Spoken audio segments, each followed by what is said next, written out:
The death toll from the dawn terror attacks on worshippers at Unguwan Mantau community in Malumfashi local government area of Katsina State has risen sharply to 32 people.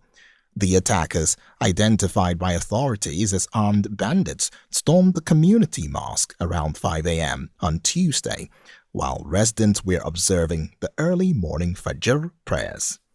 They opened fire on the congregation in what officials later described as a reprisal assault.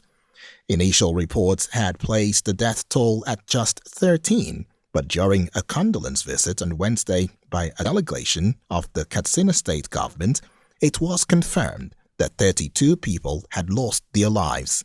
In addition, an unverified number of residents were abducted during the attack. Some of the kidnapped victims were later rescued after the Nigerian Air Force launched a swift airstrike that disrupted the movement of the assailants. Others were able to escape in the ensuing chaos and are currently receiving medical treatment in nearby hospitals. Governor Diko Umar Rada, who is presently on medical leave, directed the acting governor, Malam Farouk Jobe, to dispatch a high-powered delegation to commiserate with the families of the deceased. The delegation was led by the secretary to the state government, Abdullahi Faskari, and was received in Karfi town by traditional leaders, community elders, and grieving relatives of the victims. Faskari described the killings as deeply painful and heartbreaking.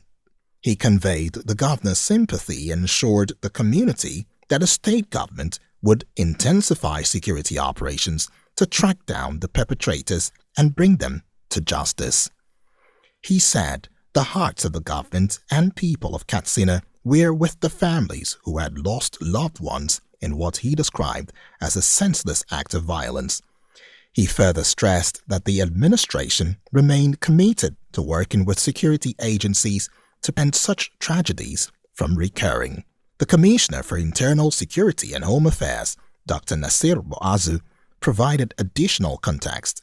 He explained that the incident was linked to a confrontation that occurred days earlier when residents of Ruan Sangi village ambushed a group of bandits, killed them, rescued kidnapped victims, and seized weapons and motorcycles. According to him, the bandits struck back during morning prayers in Unguwan Mantau, spraying bullets inside the mosque without mercy.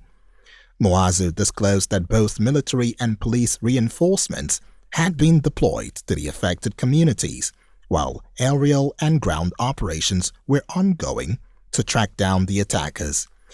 He added that during the rainy season, bandits often hide under crops to commit their crimes, but assured that security forces were working closely with local communities to flush them out. He commended the bravery of residents who stood up against the criminals, describing their actions as gallant and courageous. He also noted that the government remained committed to the community-based security initiatives and would continue to provide assistance to victims' families.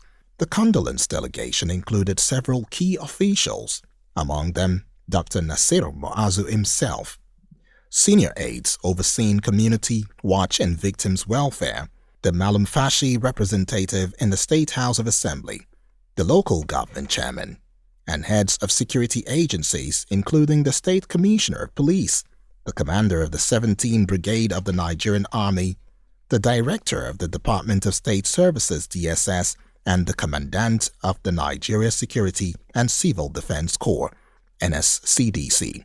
The Katsina state government reaffirmed its commitment to restoring peace and protecting lives across the state. Officials confirmed that immediate relief had been extended to affected families, while a comprehensive damage and casualty assessment was already underway to better coordinate long-term support. For now, the community of Unguwan Mantau continues to mourn the loss of innocent worshippers whose only crime was gathering peacefully for prayers. They have promised justice, but the tragedy once again raises deep questions about the security challenges faced by rural communities across northern Nigeria. Udwak Daniel, Eagles FM News.